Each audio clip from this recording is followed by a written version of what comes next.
Picture this. You're constantly dragged into terrifying situations by your best friends. You spend your nights running from monsters in abandoned buildings, and despite being a dog, you're expected to solve complex mysteries. Sounds like a nightmare, right? Well, meet Scooby-Doo. Scooby-Doo! A Great Dane who's discovered that being part of a mystery-solving team isn't about friendship and adventure.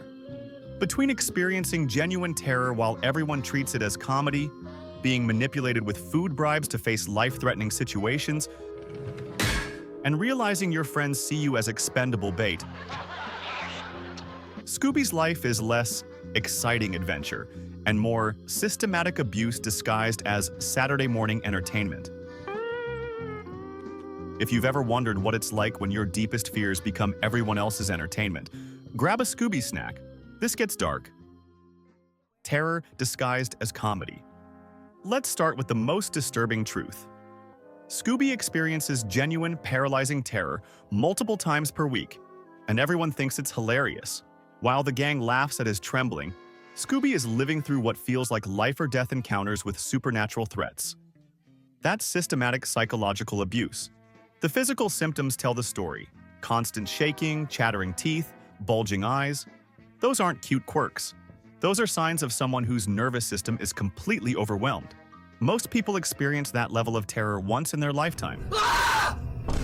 Scooby gets it every night. The fear is completely justified from his perspective. He's encountering glowing phantoms and impossible creatures that seem to defy physics. The fact that they're costumes doesn't change his terror in the moment. After decades of this, Scooby probably has severe PTSD and anxiety disorders. But the cruelest part? His fear gets weaponized by people who claim to love him.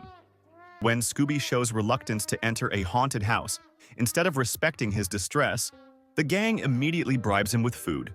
They see his terror as an obstacle to their hobby, not a valid emotional response. Bribery and expendable friendship. Mystery Inc. doesn't respect Scooby's autonomy or right to say no. They've developed a bribery system to force compliance. Every Scooby snack isn't a treat, it's payment for walking into danger. How about for a Scooby snack? Isn't negotiation, it's exploitation.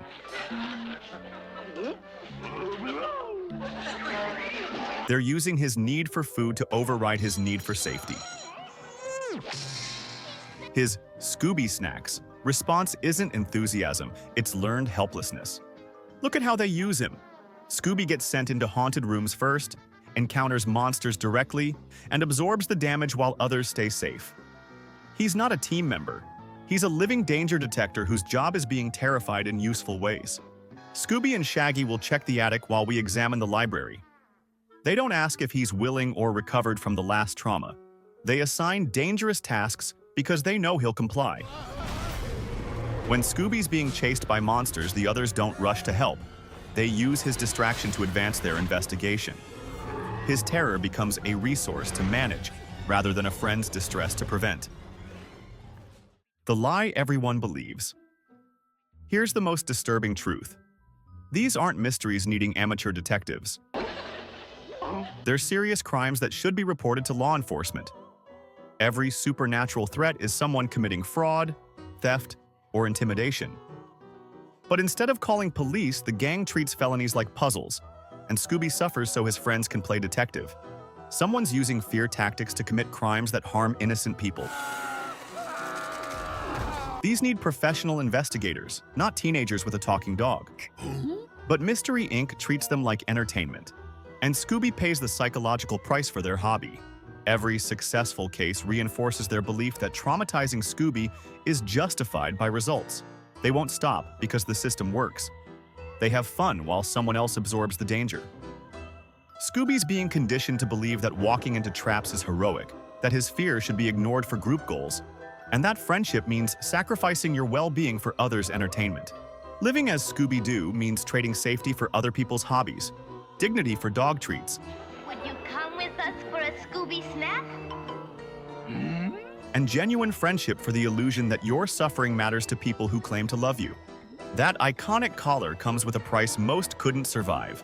Being too loyal to abandoned people who endanger you, too dependent to seek help elsewhere, and too conditioned to recognize that what's happening is abuse. Sure, Scooby's helped solve countless mysteries and been part of beloved entertainment, but that wagging tail hides a mind systematically broken by people who mistake trauma for comedy. And trust me, Scooby's not the only character whose friends turned out to be the real monsters. So would you trade being part of the gang for friends who'd never deliberately put you in harm's way? If you've ever felt like people only value you for what you'll suffer through for them, give us a roo-row in the like button and let us know which character has the most toxic friend group. Subscribe to see why sometimes the real mystery is how anyone mistakes systematic abuse for adventure.